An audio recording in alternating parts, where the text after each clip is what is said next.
Shahu Chhatrapati KSA football league स्पर्धेत आज शिवाजी तरुण मंडळ आणि बालगोपाल तालीम मंडळ यांच्यात सामना झाला। दोन्ही संघ कट्टर प्रतिस्पर्धी असल्यानं सामना पाहण्यासाठी दोन्ही संघांच्या समर्थकांनी गर्दी केली होती। सुरुवातीपासून शिवाजी संघानं आक्रमक चढाया केल्या। शिवाजी तरुण मंडळाच्या करण चव्हाण बंद्रे यानं 12व्या मिनिटाला गोल करून संघाला 1-0 अशी आघाडी मिळवून दिली।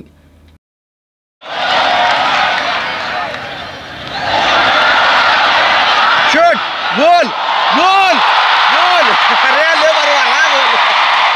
बालगोपालच्या यशराज कांबळे, राकेश सिंग, रोहित कुरणे यांच्या चढाया फारशा कामी आल्या नाहीत। पूर्वार्धात हा सामना 1-0 असा राहिला। उत्तरार्धात बालगोपालच्या रोहित मंडलिक, राकेश सिंग आणि रोहित कुरणे यांनी केलेल्या खोलवर चढाया वाया गेल्या। सामन्याच्या 75व्या मिनिटाला शिवाजीच्या संकेत साळोखे यानं गोल केल्यानं संघाला 2-0 अशी आघाडी मिळाली।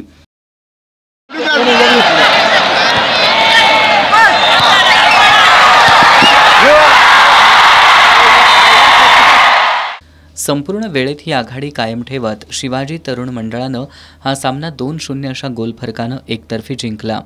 या सामन्यात पंच म्हणून अक्षय गुजर, संजय पवार, अभिजित गायकवाड, शहाजी शिंदे यांनी काम पाहिलं। दरम्यान अन्य सामन्यात उत्तरेश्वर प्रासादिक वाघाजी तालीम मंडळानं झुंजार क्लबवर विजय मिळवला। उद्या मंगळवारी बीजीएम स्पोर्ट्स आणि संध्यामठ तरुण मंडळ यांच्यात दुपारी 1:30 वाजता सामना होणार आहे, तर सायंकाळी 4 वाजता दिलबहार तालीम मंडळ आणि खंडोबा तालीम मंडळ यांच्यात लढत होईल।